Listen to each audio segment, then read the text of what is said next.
Lungsod ng Santo Tomas, probinsya ng Batangas. Himas rehas ngayon ang isang most wanted person sa regional level sa kasong panggagasa matapos masakotin ng mga kapulisan sa kanyang tirahan Martes ng hapon sa Purok 7, Barangay Santa Teresita.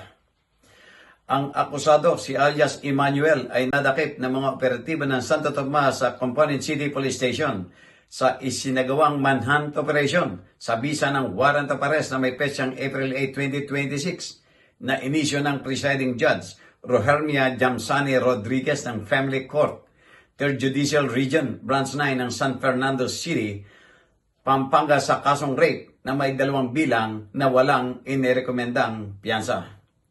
Ang akusado ay pinaalam ang kanyang mga karapatang konstitusyonal at kasulukuyang nasa kustodiya ng istasyon ng pulisya ng lungsod.